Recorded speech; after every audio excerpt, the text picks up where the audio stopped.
Hello, and welcome to Conversations with Cully and Conlon. I am your host, the best podcast host in the universe, Steve Cully. I would like to thank our sponsors at Procyon Partners. They are one of the top 50 fastest growing companies in the nation. They specialize in employee benefits, wealth management, and retirement planning. President Sean Rabinowitz is a proud supporter of our podcast network. Green Street Trust International, owned and operated by Rennell Jump. They specialize in tax plans for businesses large and small. They will save you money or get you a big fat return on your taxes. To schedule a free strategic tax planning session today, go to www.greenstreettrust.com. Pete Finch and the Finch Law Firm is out of Bridgeport, Connecticut. If you've suffered any type of personal injury, if you had a slip and fall, if you had a car accident, if your mother-in-law ran you over with her car, if your wife decided to stab you, the Finch firm is for you. Pete has won legal battles all over the state of Connecticut. He will go to war for you to make sure you get every dollar you deserve in compensation. So you have to remember always, if you're in a pinch, call Finch. You can go to his website. It's thefinchfirm.com. Dynamic Human Performance is owned and operated by UConn legendary running back Andre Dixon.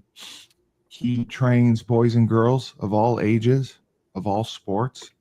He just started a boot camp program, 7 days a week, 6 a.m. Andre will get you in shape. He has an athletic development program where he works with boys and girls in the sport of their choice and develops them from the ground up to reach their full potential. And Andre has sent boys and girls of all sports to college on scholarship.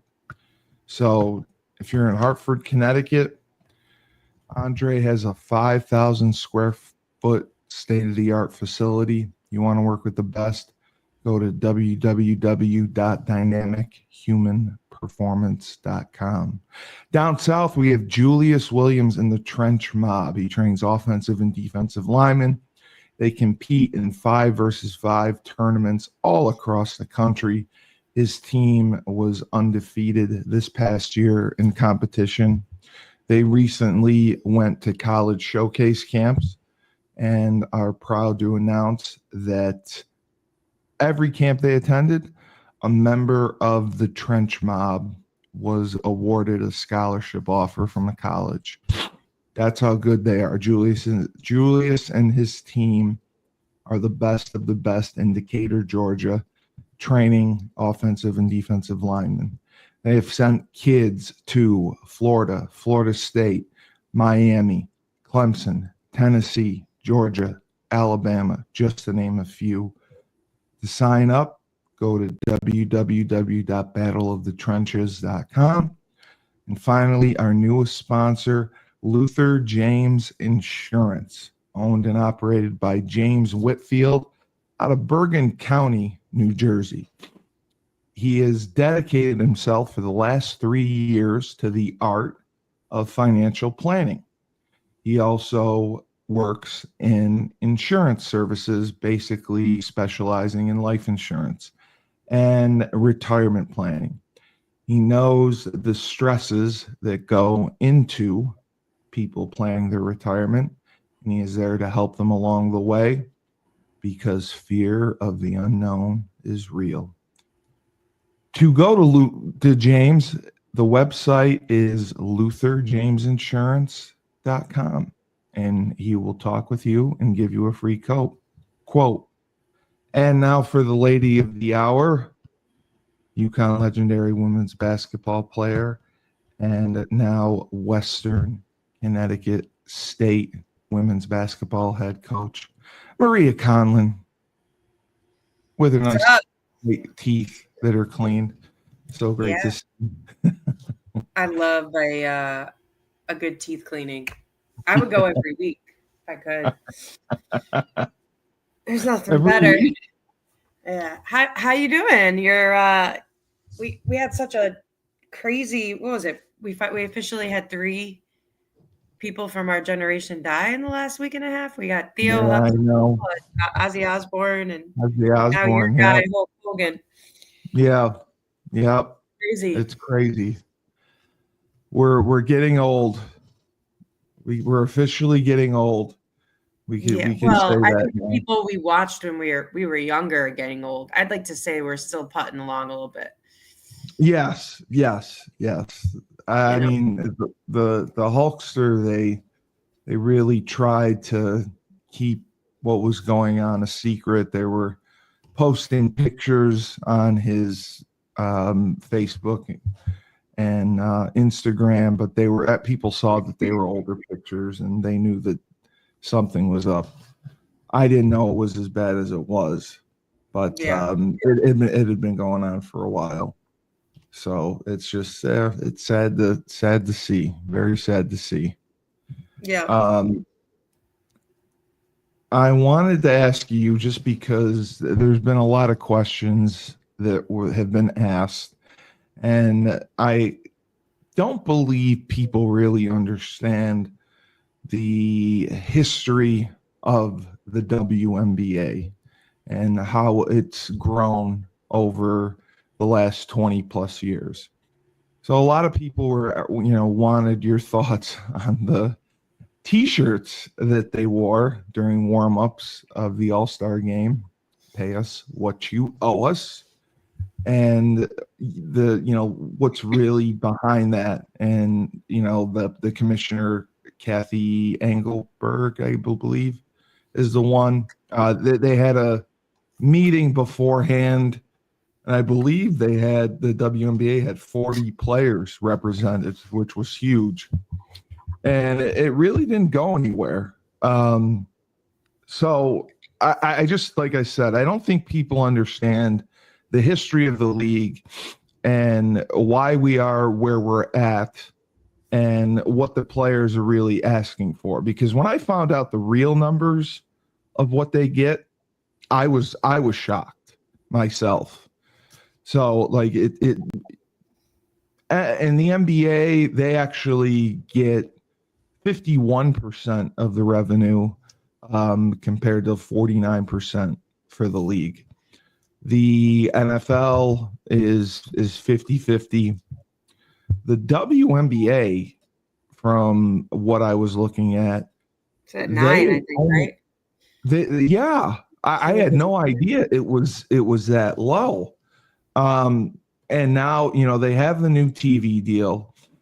I don't know exactly what their expectations are, but it's clear that they're miles behind the other leagues.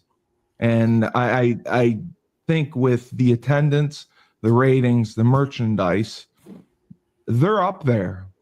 And that's why I was curious to know, like, the history, like when the league started, how much were they getting paid, and the growth of that over the years to where they are now. I mean, has it been a massive growth?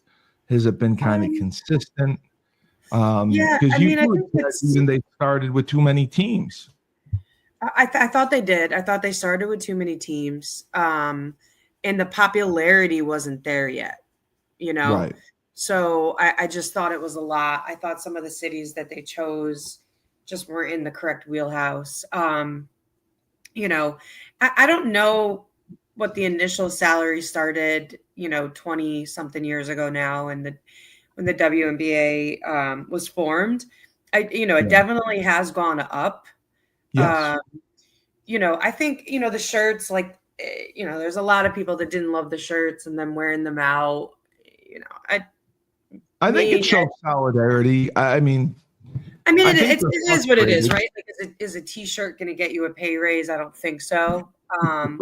I That's guess if, true. if that's like, their way of beginning to make this stand that they are committed to making if there isn't a major change in terms of the revenue share. Right. I guess for me, like what I would like to like a graph or a statistic that I would like to see in order to really form a legit opinion on it is, when the NBA or the NFL or whatever was formed, and I know it took like 25, 26 years for the NBA to turn a profit, right? That's very So you're legit. Yes. Yeah, so you're Yeah. you're teetering right around that for the WNBA. So I don't think there's an issue with the fact that, they haven't been in positive revenue in a while, because most leagues that are formed, it does take a little bit to gain some Very steam, which we're true. at now. But I wonder what that percentage of revenue was for those players back in the day. I mean, we all have to remember NBA Yeah. players are making a lot more now than NBA players were 30 years ago, right? Yeah. So I do think it is all relative until I can see a graph of what that percentage share of revenue was for the players in the NBA back then and how it Yeah. gradually went up to 49 to now 51.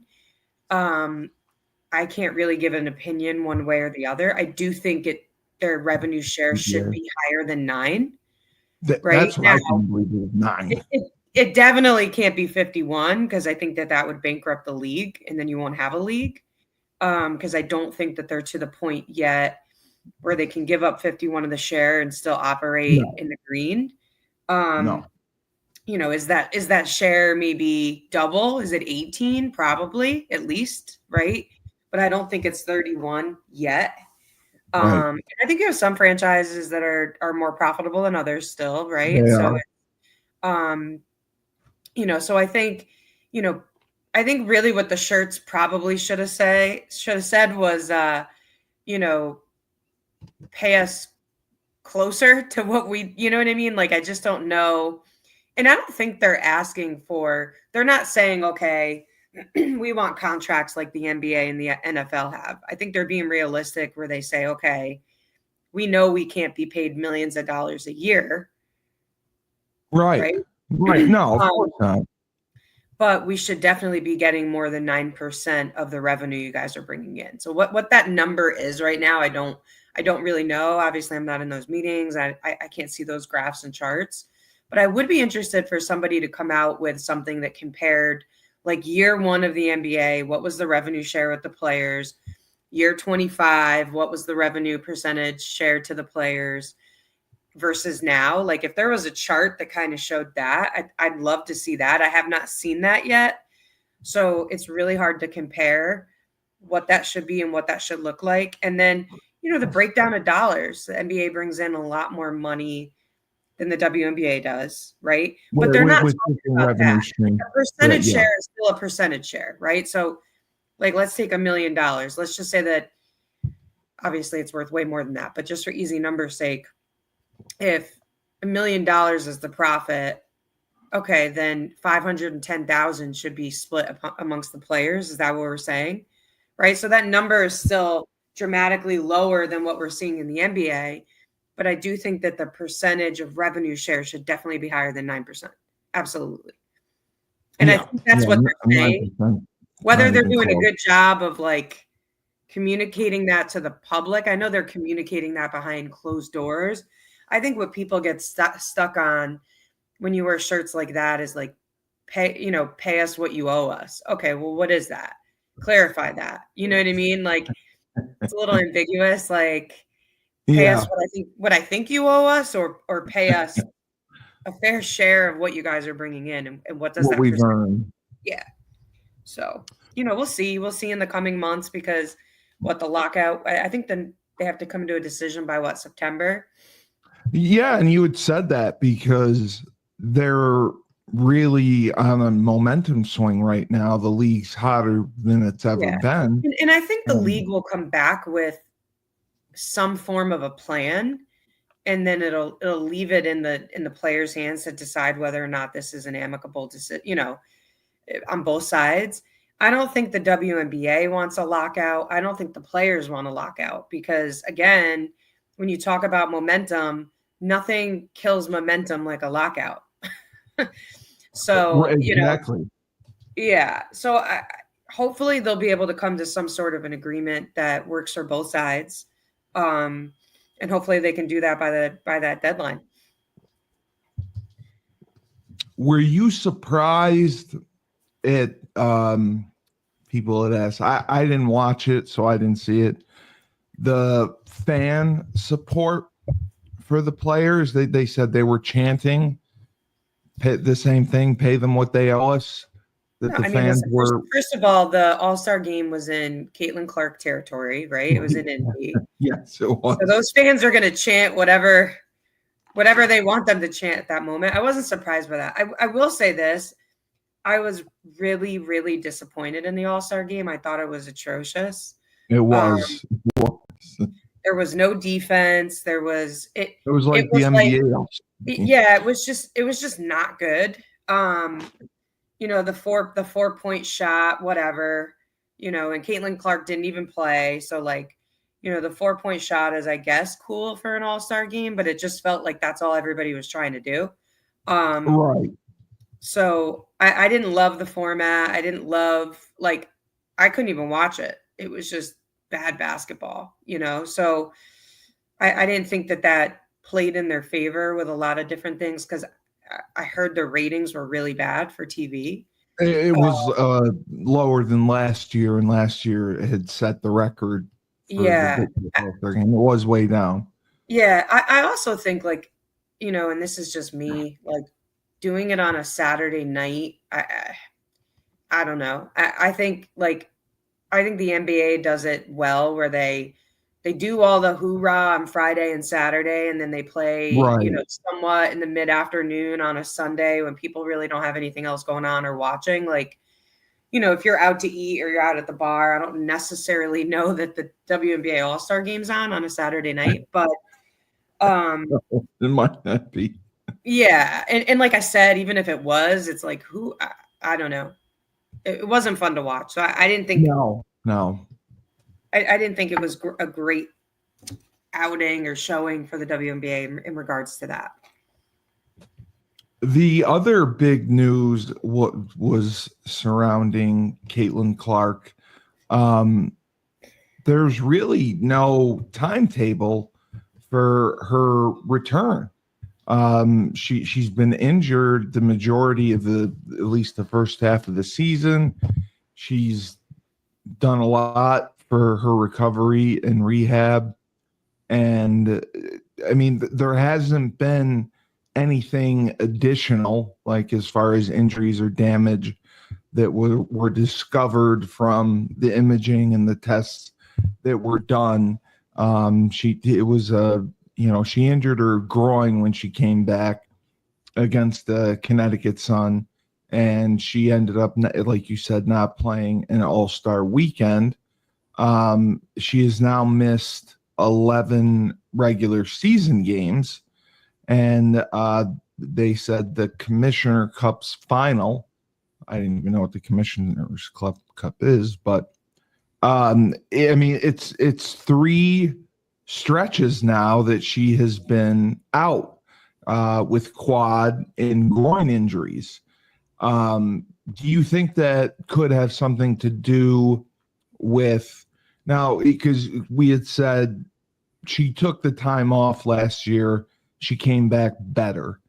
Do you think maybe she had too much time off and didn't train as hard and her body wasn't ready when she came back? Or is it just bad luck? I think the unfortunate part, right, is that the groin and the quad are they're nagging injuries, and they're really easy to re-aggravate. And the hard part is the timetable is just rest. So if you come back, if you come back a little earlier than you should, you risk you risk pulling it again. I just think that the injuries that she's had are just injuries. It almost would be better if she twisted an ankle, sat out for a couple weeks and let it heal, right? Because that happens. But groin in specific is really hard to rehab. It's really hard to get it, all the way back to 100% while you're still kind of trying to stay in game shape. So, and it's really easy to aggravate. I just think that the type of injuries she had are just ones that, you just need a ton of rest and recovery, which, when you're in the middle of the season and it's a condensed season, it's not like you can say, okay, she's going to sit out for 6 weeks and then you still got 4 months left to the season like you would in the NBA. Correct. Because it's just a shorter season. If I'm the Fever, I mean, they're locked, right as of right now, they're locked into a playoff spot. I think they have enough They players have a on win record. Yeah. Yeah, to get over the battling. hump and make the playoffs. So like if I'm them, I'm almost like, hey, just chill for another month and then come in for that backstretch and make sure that you're really ready to go. I think is probably the route to go at this point. Because I think just having her come back, play a game here or there, even limited minutes, it doesn't matter if you play 35 minutes or you play 10. All it takes is for you to plant weird and re-aggravate it. And then now you're back to square one. So I think if they're smart, they'll just really let her take her time and then hope to make like a end of season playoff push with her healthy. We had several viewers ask questions about the Golden State team. Basically, how for an expansion team, you don't see them in the mix, have the kind of success that they're having. They would be more along the lines of the Connecticut Sun, who are in last place, or Dallas, but they're fighting. They're in the mix for everything. They're 10-12.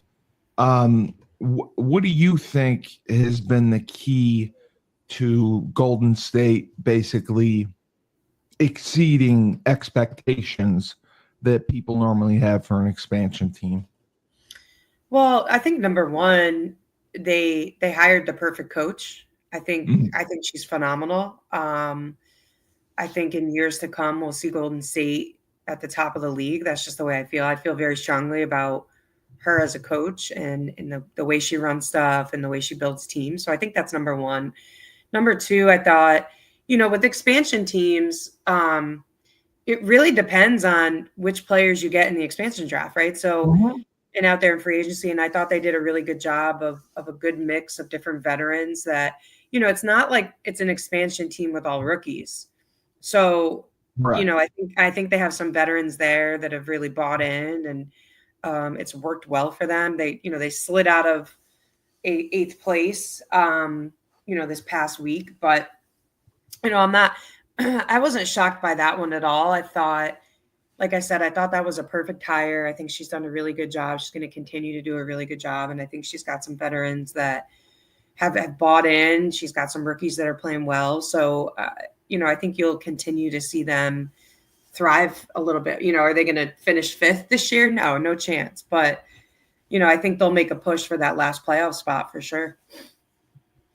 So you could absolutely see them getting into the playoffs, getting that last spot. I mean, you got Las Vegas, Washington, Golden State, and I'm trying to think of who that other spot is right now, that are all really like teetering right around. Logged in there. Yeah.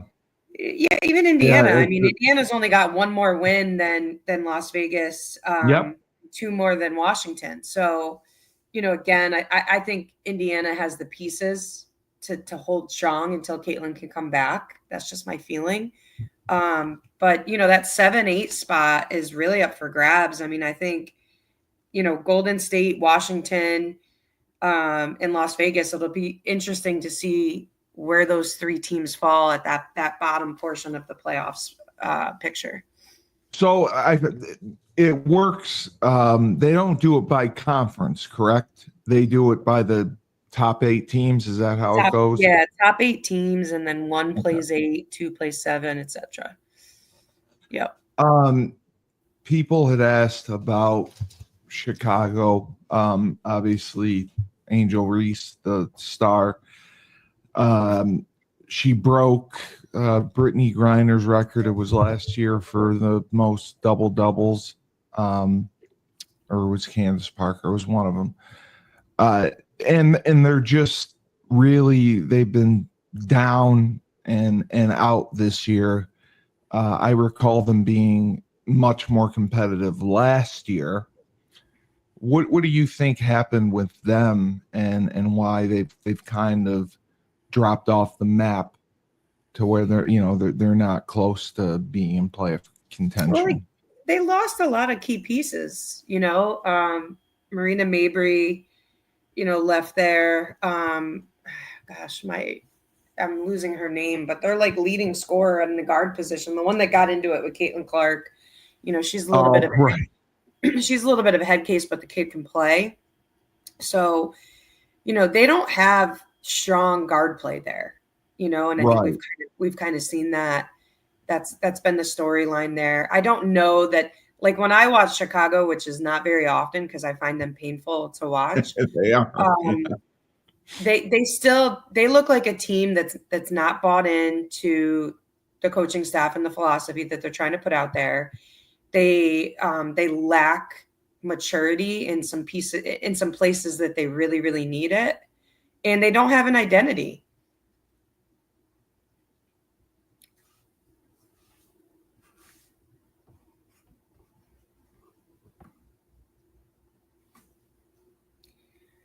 Right. I think we lost Steve there for a second, but yeah, they lack a lot of the things that you need to be successful, and we're just seeing that. I mean, I'm not surprised at all by that. You need good guard play, as well as Angel has played in pockets and Camilla has played in pockets, and some of the other people. Like, you need some studs on the perimeter, and I just feel like they lack that, and they lack an identity as a team. Absolutely. And I from what I've seen, that it's kind of held them back for sure. And it's just funny to anytime you watch them, like you said, it is like watching paint dry. It's not a fun experience watching them. Yeah, it's not pretty. No, not and aesthetically. And you can see it in like, even if the games that they've won and even the games that they've lost, they do not score a lot of points. No. So, I mean, in the WNBA and the fast-paced environment that it is now, getting up and down the floor, like, you got to be able to score points. And they struggle. They struggle to score at times. What were your thoughts on what's her face? Oh, the Brittany Griner being honored in Phoenix when she returned with Atlanta, and obviously she has been through a lot, and I thought it was great that they went and honored her. People asked about her story and what you thought about Phoenix, the away team, the team she doesn't play for anymore, taking the time to honor her while she's still on another franchise. Yeah, I mean, Brittany got drafted by Phoenix. She spent obviously the bulk of her career out there. I think it's always great when franchises can honor former players, even if they're still not a part of the organization, because she was such a big part of it for a long period of time. So, I always love when, people can kind of be above it all and still recognize what she did for, the city and the organization as a whole. Yeah. Yeah. I mean, they had a squad for a while with her teammates when, when Diana was there. Was Candace Parker, she was in LA, correct? She wasn't in Phoenix. Was LA, and then she was Chicago. LA and Chicago. Okay. Yep. So, I mean, Brittany Griner's been in the league 11 plus years, and for a big, is that normal to play that long, or do they typically have shorter careers? We haven't seen on the women's side that the age factor and the getting olding factor has been as big as we see on the men's side. They're not playing completely above the rim all night. I don't think there's as much wear and tear on their bodies as you see in some other sports as players age. And she's had her share of injuries over the years too, where she's missed time. But she's still good. She's not in her prime. I mean, she's still what, Right. 6'9" or 6'7", whatever the heck she is. There's not many players in the league that are that big, and so as long as she can get out there and be healthy, I don't see her retiring for a few more years. All right, I'll give you 2 questions. We had a question from Mary, who is from Michigan, East Lansing. She said that her daughter is a talented player and she has not been recruited as much. And, she's going into her junior year. She's gone to 1 or 2 showcases, but, in the area that there haven't been as many coaches there. She wanted to know what you would recommend as the best tool to help her get recruited. Is it, emailing coaches? Is it putting her film up on YouTube? Trying to bring attention to her to at least get her evaluated.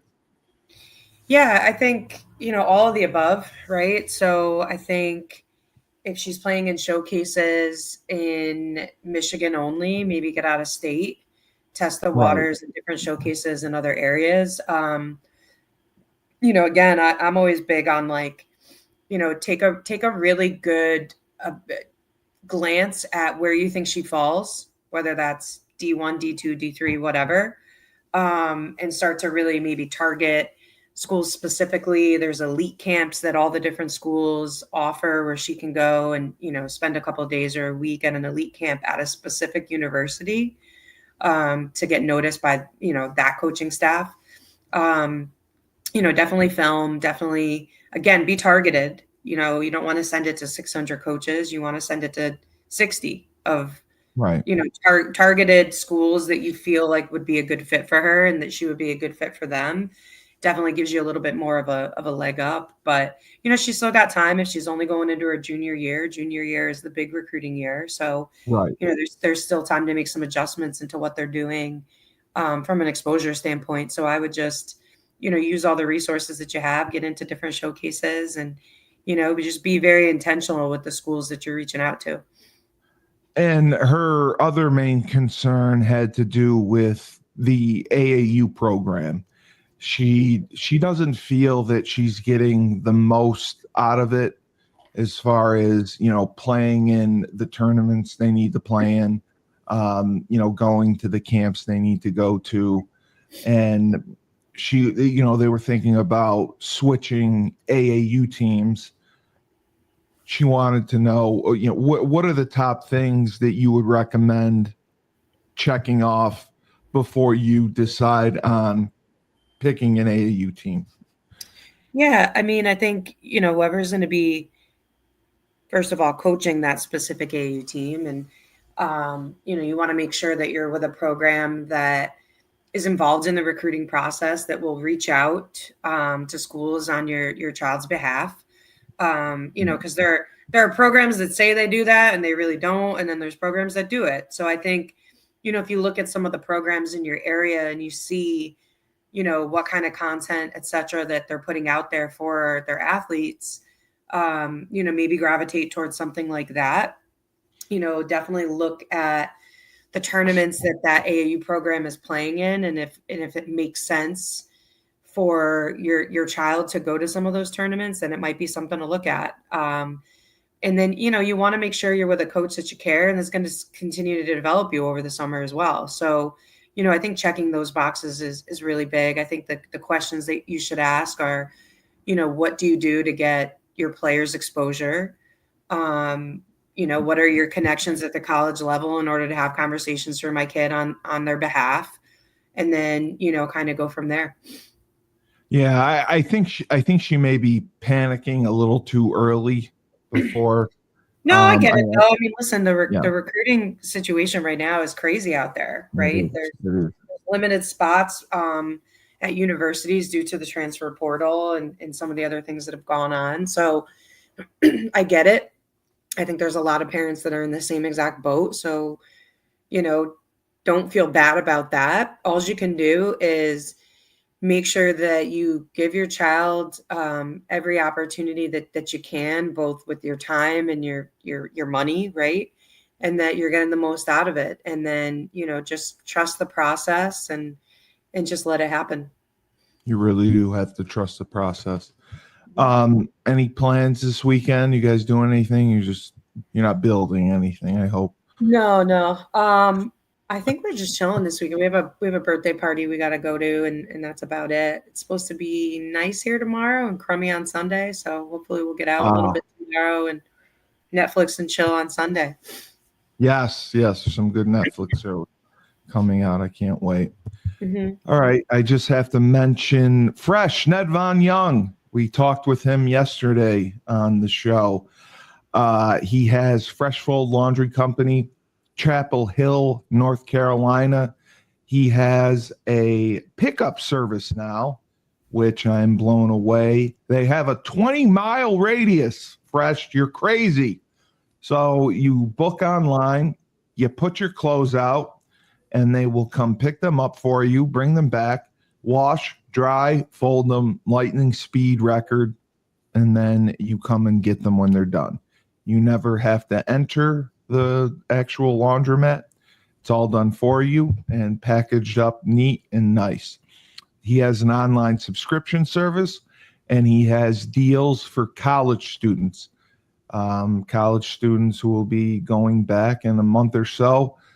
Do your laundry. Go to Fresh Fold. His website is freshfold-laundry.com. You can see all the services that he has to offer. So for UConn legend Maria Conlon and Western Connecticut State head coach, I'm Steve Cully, the best podcast host in the universe. Remember, when life gives you lemons, don't make lemonade. Take 2 oranges, throw them right back at life.